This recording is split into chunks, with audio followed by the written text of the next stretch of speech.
tell you a story today which is one of my favourite memories from 19 years ago. It's a story of kindness in timing and provision. Since we left our jobs back in the summer of 1998, we've been in the unusual position of not always knowing what our monthly income is going to be. We've been supported very, very generously by friends and family and churches who believe in what we're doing and want to partner with us in our calling. And that's been incredibly special. But there have often been times over the years of anxiety when we've had unusual needs.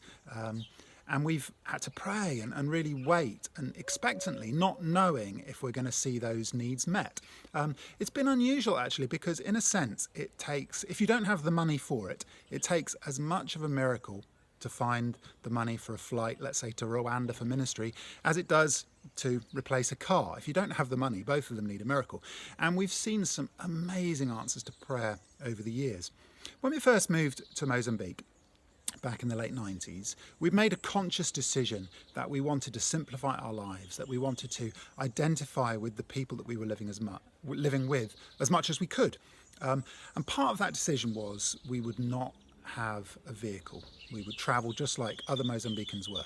Now, incidentally, we didn't have the money to have a vehicle anyway, so in one sense the decision was immaterial, but it wasn't something we were thinking about. It wasn't something we were seeking. We were living in Marameo. It was 300 kilometres from Beira, the big city, and also 300 kilometres from the closest tarmac road. The road from Beira heading north up to us was in really poor condition at the end of the war. It was a mud road, and every time the rains came, the road was swamped. It was hard work.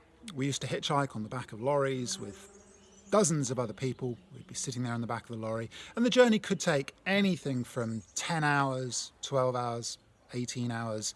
The worst journey I ever had was 3 days on the back of a lorry travelling those 300 kilometres. But it was inevitably it was a full day of travel. We had many exciting days on the road. We used to drive each time through beautiful forest. We saw lions even on the road at night. I saw a leopard one time driving on the road. It was remote. It was a challenge. It was not easy travelling on the back of trucks. Around that same time, we had been married for 6, 7 years. We were thinking family. We were asking the question, when should we start having a family? Is this the right timing? And to be honest, where we were living and the choices that we had made were challenges if we were going to have a family. If we were going to start thinking about children, we recognised that our lifestyle would not be easy. In particular, I think we came to recognise that we had a kind of a comfort level that we had reached. And if we were going to have a baby, we knew it would be very difficult to travel on the back of a truck for 18 hours in the sun and the night and the mosquitoes with a small baby. And really, I guess we recognised that for us, the point we had reached was if we were going to have a family, we really needed to have a car. I remember at the end of 2000, we had Christmas with some friends. They were working in an orphanage in Mozambique. Christmas Day, I was working with another friend. We slaughtered 40 chickens. We had a 40 chicken barbecue with more than 100 people. It was a fantastic day. And around the barbecue, I got talking to a visitor who, in the course of conversation, was asking us what we did. Just happened to give me his business card at the end of the conversation and said he ran a Christian trust, and if ever we had any needs, we could ask, and possibly the trust would be able to help us. I stored that card away. It was in my wallet for probably a year or a year and a half. Time went past. We were back in the UK for a break. It was the spring of 2001, I think. We'd reached a point, we were tired, we were exhausted, we needed a good break. We were in the UK. We were also wrestling with this question, is this the right time to start a family? Because people were aware of the road, the conditions for the road, many people were saying, you guys really need a car. And some people had started to give. We'd received a few gifts. That money was beginning to build up in a bank account, but it was nowhere near enough. 10, 15% of what realistically we needed, because where we lived, we needed a good quality, fairly new four-wheel drive vehicle, which would cost a lot of money. But there was some money that was beginning to come in. We were wrestling with this issue at the same time of do we start a family. And ultimately we recognised that for us it was partly an issue of trust. Were we willing to trust God with an uncertain future? And were we willing to bring a child into the world not knowing what the future necessarily held? And I think in the end we felt an invitation to trust God that whenever Miranda got pregnant, it would be the right timing.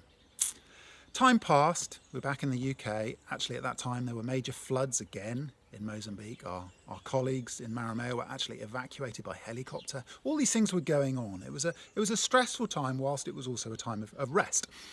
And then one day in March, the middle of March 2001, completely out of the blue, unexpectedly, we received an email from this trust in the States that many, many months ago we had emailed about the car.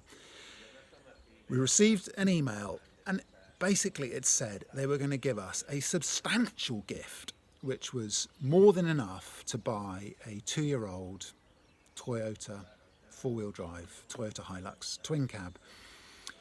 We knew there and then that when we returned to Africa, we would be able to travel down to South Africa and buy a vehicle. We were over the moon. I remember dancing around the room. It was such miraculous provision. It was unexpected. It was amazing.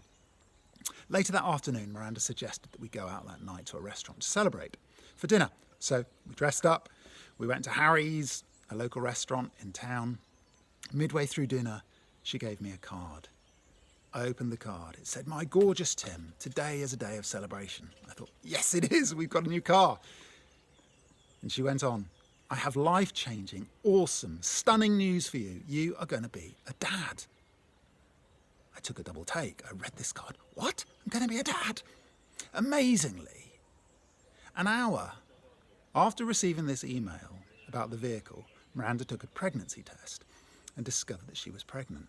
We were over the moon. And in that moment, not only were we recognising we're going to start a family, we're entering a whole new season, we also saw God's impeccable timing. It was simply unbelievable. For us to discover that we were pregnant and that we would be having a car, which seemed to be tied into one of our needs in terms of starting a family, for us to discover those two things within an hour or two of each other was kind of like a direct message from God. You can trust me. I know your changing needs. I will provide. I know the details. So as we entered into a new season of parenthood, and the whole unknown of raising first one daughter and then 2 daughters in another nation, in another culture, in another language, without a steady income, not knowing what was going to happen, we entered that season with a peace of knowing that God was in control. It was immense.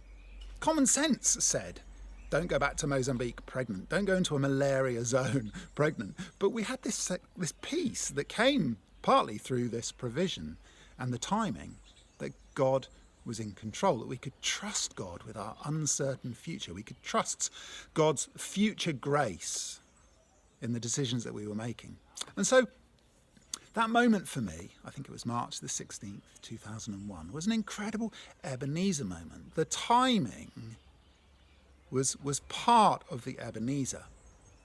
For us, starting a family was a conscious step in trusting God. It was a conscious decision. Yes, we're willing to trust God with our unknown future. And so the timing and the provision was as if God was saying, I know your needs. I can meet them to the very hour. I really am directing your steps. When we say that we are trusting God, we actually have no idea how he's going to make known his goodness to us. But we just know that he will. The fact that we don't know how he's going to do it often causes anxiety. And it's as if God wants us to lean into the fact that he's good, that we can trust his goodness and that he will show us his goodness. It's as if he likes to let us know that he's at work in our lives.